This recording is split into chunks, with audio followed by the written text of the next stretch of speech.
Spoilers! Se você não viu Batman vs Superman ainda, já fica avisado aqui, antes da vinheta eu já reforço. Este vídeo e a seção de comentários dele tem spoilers. Os spoilers estão liberados nos comentários deste vídeo aqui.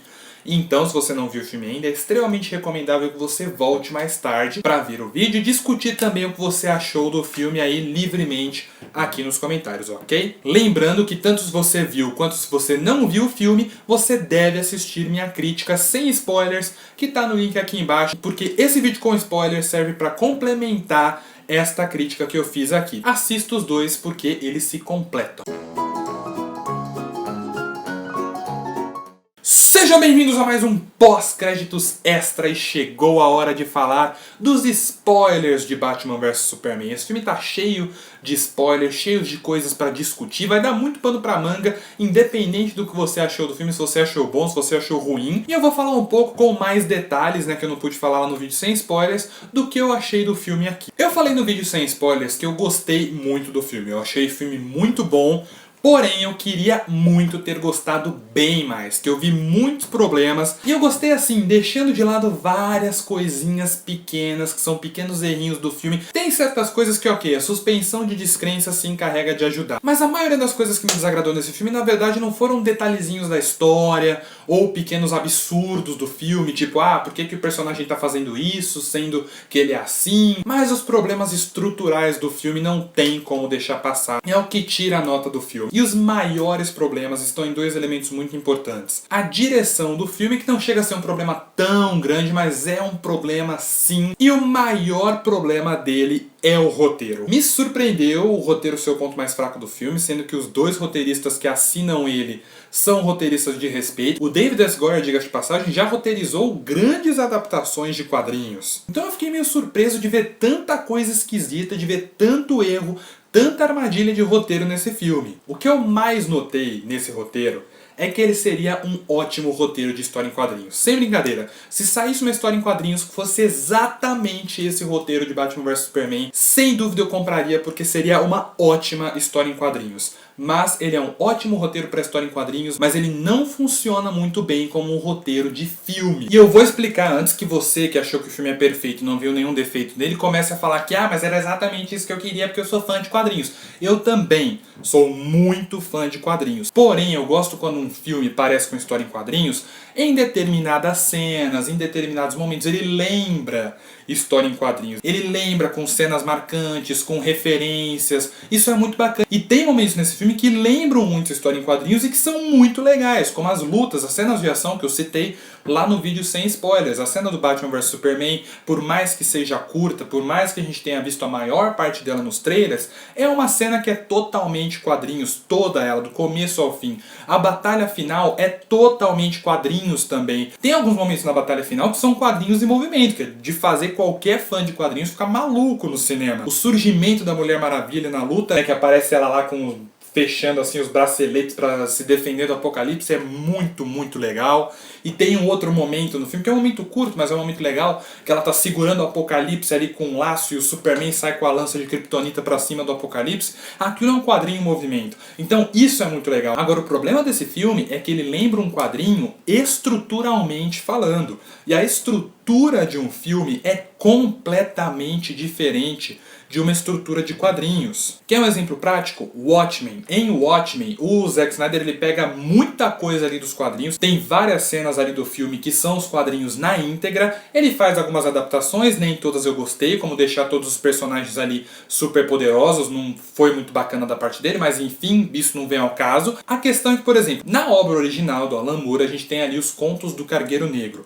Dentro de uma HQ, os Contos do Cargueiro Negro funcionam perfeitamente. Porque essa historinha que o menininho tá lendo ali na banca de jornal é uma metáfora para o que está acontecendo na história principal. Tem várias referências, tem coisas que lembram. Então tem todo um significado legal que fica bacana ali na história em quadrinhos. Porque a gente tá lendo a história principal e de repente para tudo e a gente começa a ver quadrinhos com a história dos Contos do Cargueiro Negro. Estruturalmente falando, dentro dos quadrinhos não tem problema nenhum de ter isso. Num filme, isso seria uma maluquice completa. Aí o que o Zack Snyder fez? Ele tirou os contos do Cargueiro Negro do filme, né, da versão pro cinema, e ele fez uma animação à parte. Aí depois ele lançou o Blu-ray lá com a versão do diretor e com os contos de Cargueiro Negro no meio do filme. Só que aí é coisa pra fã. Quem é fã vai lá, compra, assiste e é feliz. Só que na versão pro cinema, a versão oficial do filme, por assim dizer, ele tirou porque estruturalmente, por mais que isso funcione nos quadrinhos, não funciona no cinema. E esse é o X da questão. Tem muita coisa nesse filme que, estruturalmente falando,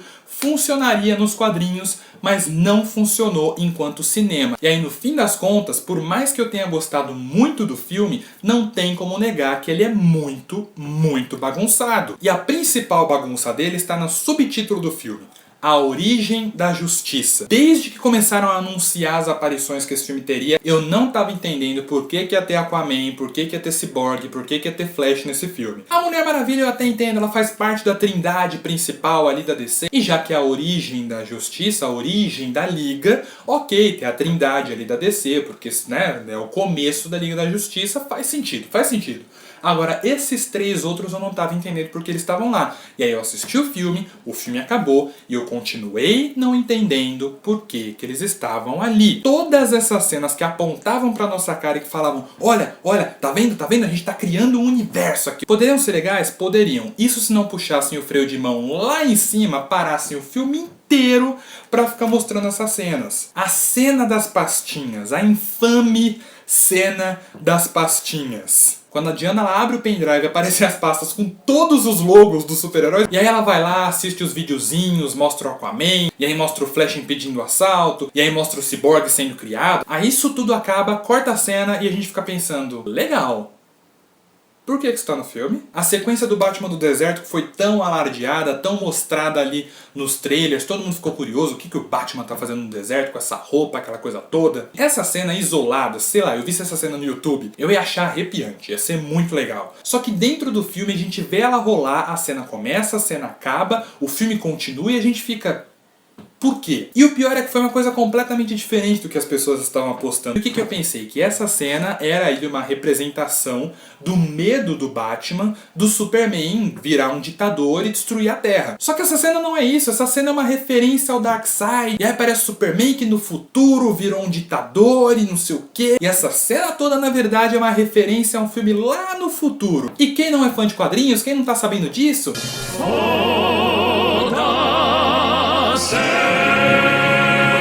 É desse tipo de coisa que eu tô falando. Eu gosto quando o filme tem referências de quadrinhos, só que eu não gosto quando o filme ele para tudo, ele quebra o ritmo dele, ele para a história que ele está contando para começar a contar uma coisa completamente diferente. Sabe, não tinha por que ter essa cena. Ela é legal, mas não precisava estar ali. Tinha uma maneira muito mais legal e muito mais fácil de fazer ali a origem da justiça de uma forma bacana, que não atrapalhasse o ritmo do filme e que ia ser legal e arrepiante da mesma maneira, e dava para manter o Flash, o Cyborg e o Aquaman, por mais que eu não fizesse questão que eles aparecessem. Olha só, o filme todo rola sem a cena das pastinhas. Tem lá a menção aos meta-humanos, né? O Lex Luthor tem uma cena que ele cita os meta-humanos, tem essa menção, só que não tem aquela cena das pastinhas, não tem cena do Batman no deserto, isso passa reto. O filme é focado em Batman vs Superman, na briga ali, no Lex Luthor arquitetando o plano pra fazer os dois brigarem, algo que, como ficou evidente no filme, já rendia um filmão, né? Já rendia um grande filme ali. E aí o filme todo rola, tem a batalha contra o Apocalipse, o Superman morre, e aí no velório do Clark Kent tem aquele diálogo entre o Bruce e a Diana, igual tem no filme mesmo,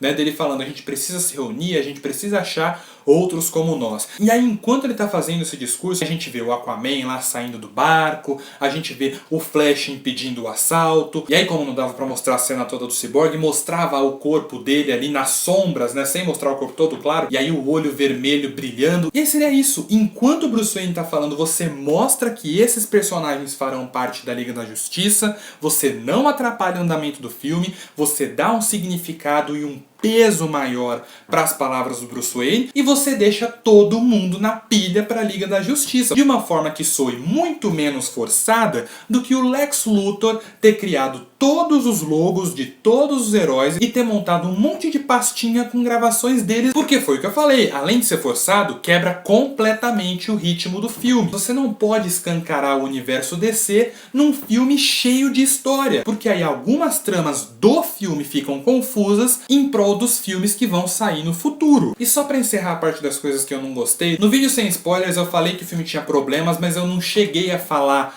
muito deles, porque a maioria das coisas que realmente me desagradou, a ponto de não ter gostado tanto do filme quanto eu queria, eram coisas que não tinha como falar sem dar spoiler. Então por isso que eu deixei pra falar tudo mais detalhadamente aqui nesse vídeo. Então, pra encerrar esse bloco do não gostei, eu falei que eu gosto muito da Amy Adams como Lois Lane, ela é realmente muito boa, e eu gosto muito da atriz, só que o Zack Snyder não sabe o que faz com a personagem, chega a dar agonia. Tem várias pessoas que acharam várias coisas estúpidas nesse filme e eu não concordo tanto com elas, mas tem uma coisa que foi inegavelmente estúpida: a lança de Kryptonita. Vamos dar uma utilidade para Lois Lane. Ela chega lá para a luta do Batman e do Superman, aí tá ok, ela pega a lança de Kryptonita, fica olhando, o que eu faço com isso aqui?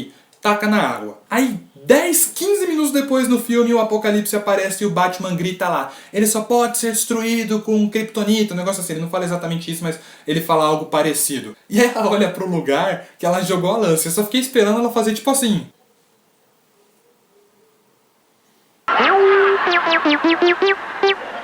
Foi um negócio totalmente trapalhões, foi uma trama bizarra. E aí no final ela vai lá e vira a donzela em perigo. A personagem que no começo do filme fez questão de falar: eu não sou uma mulher, eu sou uma jornalista. No final tá lá: Clark, me salva. Poxa, Zack Snyder. Pronto, desabafei.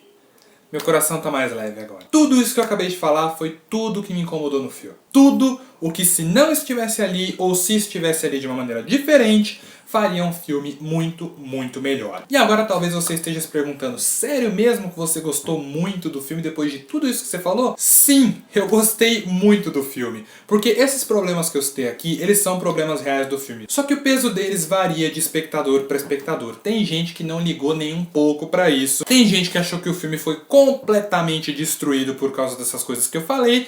E tem gente que achou que isso foi extremamente problemático, que isso atrapalhou a experiência final, mas que não chegou a estragar o filme, que foi o meu caso. Esses momentos que eu falei aqui são tão isolados, são tão randômicos, são tão aleatórios no filme, que eu não consigo não gostar do filme de verdade. Antes de falar aqui de um grande spoiler que eu gostei muito no filme, eu gostaria de tirar um momento para apreciar, mais uma vez, já fiz isso no vídeo sem spoilers, e gostaria de apreciar novamente o trabalho de Gal Gadot como Mulher Maravilha em Batman vs Superman. Calou a boca do mundo inteiro. Quando saiu a primeira foto eu falei: ela é a Mulher Maravilha. E foi sensacional o jeito de lutar dela. O momento que o Apocalipse joga ela longe, ela cai no chão, aí ela olha pro Apocalipse com aquele sorrisinho. Cara, que personagem sensacional. Por mais que a busca dela ali pela foto que o Lex tinha tivesse meio à parte, né, comparado ao resto da história, eu até que gostei. Pra mim, essa subtrama funcionou. Conseguiu deixar a gente com vontade de ver mais. A diretora do filme dela vai ser a Patty Jenkins, que é uma ótima diretora. Eu tô muito, muito, muito ansioso